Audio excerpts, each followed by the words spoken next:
Hi, my name is Madeline, and in my presentation today, I'm aiming to improve your understanding of the impact of gender inequality in education.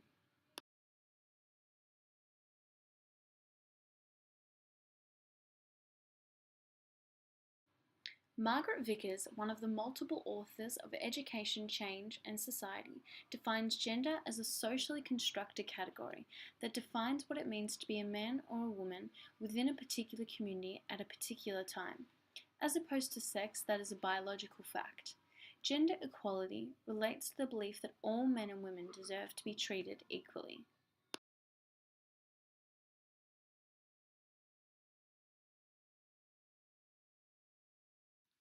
There are many ways that gender impacts on education in Australia and internationally, such as stereotypes, academic results, bullying, the teaching profession, access to education, and retention rates.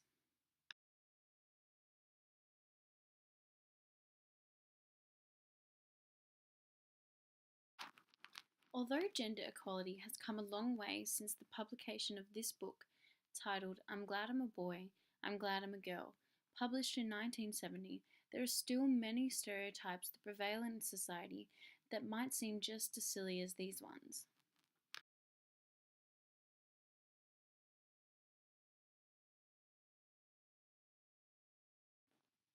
The gender stereotypes present in schools today result in discrimination. They include subject-based stereotypes such as boy subjects like maths, physics, economics, or sport, and the subjects that are seen as girly subjects, like English, psychology, or the creative ones. The Closing Door campaign is working on an initiative to dispel these stereotypes and places a large emphasis on the fact that the skills for all subjects are universal. This will help in combating the gap for the academics for these fields, specifically the literacy levels between male and females. There are also sports-based stereotypes that still persist in the playground that hinder an equal representation, such as girls playing sports that are seen as boy sports, like football or basketball, and boys not wanting to play sports that are seen as feminine, such as netball or dancing.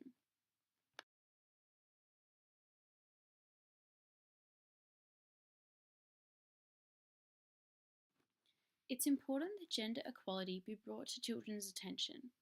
It's important that schools focus on the equality between genders and aim to exterminate any predetermined stereotypes children possess regarding subjects, sports, or future professions.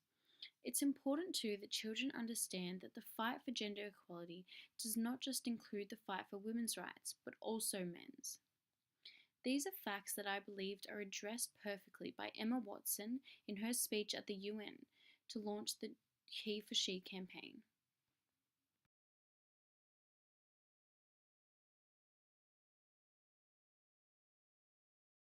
The more I've spoken about feminism, the more I have realized that fighting for women's rights has too often become synonymous with man-hating. If there is one thing I know for certain, it is that this has to stop.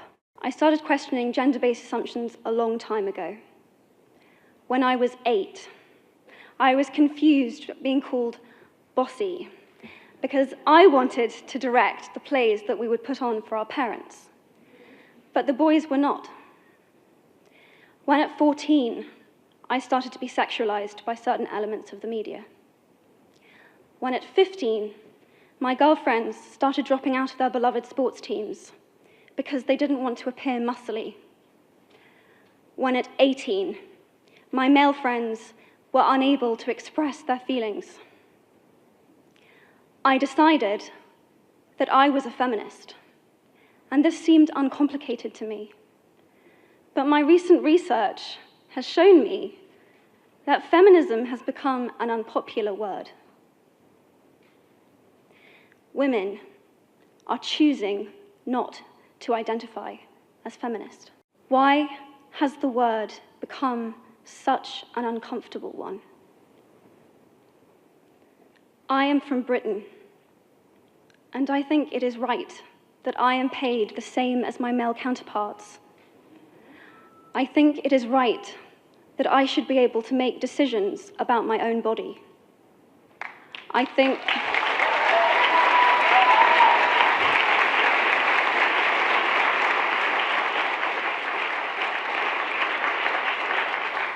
it is right that women be involved on my behalf in the policies and the decisions that will affect my life.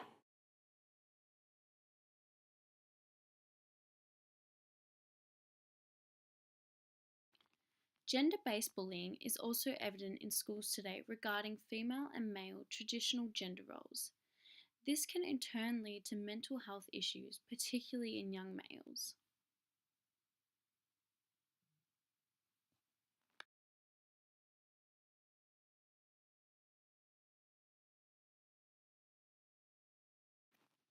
There is also a debate circling many Australian schools in regards to school uniforms and whether they should be gender neutral.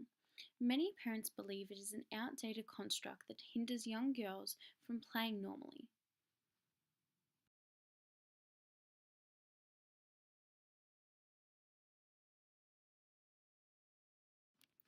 There is also a concerning gap between the number of male and female teachers, with only 1 in 4 male primary teachers. Male teachers are important in combating the stereotype of a feminine profession, and that they too can be compassionate when working with young children. And for young boys to have a strong male role model in their lives, and again challenge the stereotype of the male sports teacher.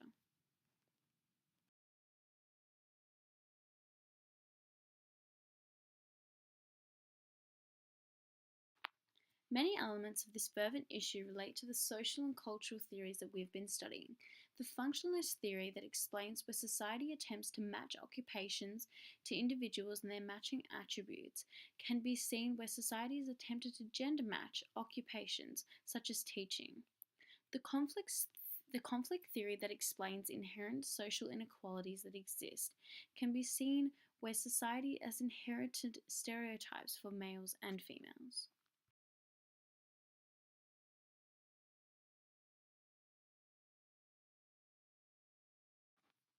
Another gap that needs to be closed is the retention rates of males that are at 70% and females with the retention rate typically hovers around 80%.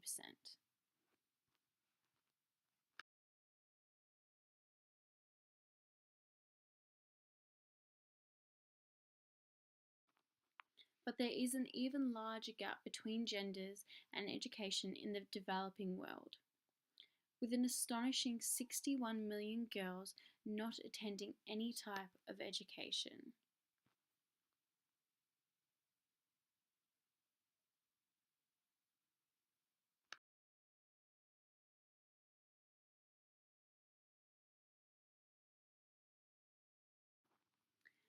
As pre-service teachers, there is much we can do to further resolve this issue by implementing strategies such as challenging traditional male and female stereotypes when giving examples to students, such as mentioning a female soldier or a male nurse. We can aim to use gender-neutral language, avoid statements that generalize, and not limiting to what you ask your students to do, such as asking female students to carry sports equipment and not just asking for strong boys, and encouraging mixed gender groups and seating arrangements. Gender stereotypes are not inherent in children, they are taught, which is something as educators that we can try and combat.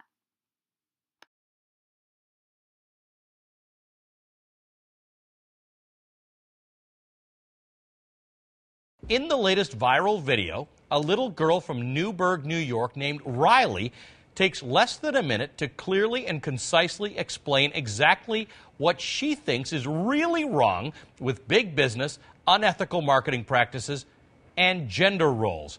And whether or not you agree with her, you got to respect her passion. It'd be fair for all the girls to buy princesses and all the boys to buy superheroes. Girls want superheroes and the boys want superheroes. The companies who make these try to trick the girls into buying the pink stuff instead of stuff that boys want to buy, right? Yeah, so then why all the girls have to buy princesses? Some girls like superheroes, some girls like princesses. Yeah, Some boy like superheroes, some boy like princesses. absolutely. So You're absolutely then, right. why does all the girls have to buy pink stuff and all the boys have to buy different color stuff? She said it. Don't trick the girls into buying pink stuff and princesses. Some girls like princesses and some girls like superheroes. Some girls like pink stuff and some girls don't.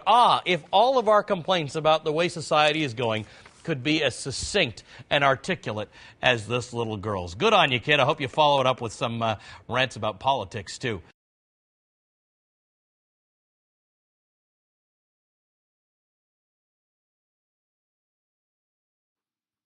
Thank you for watching my presentation today.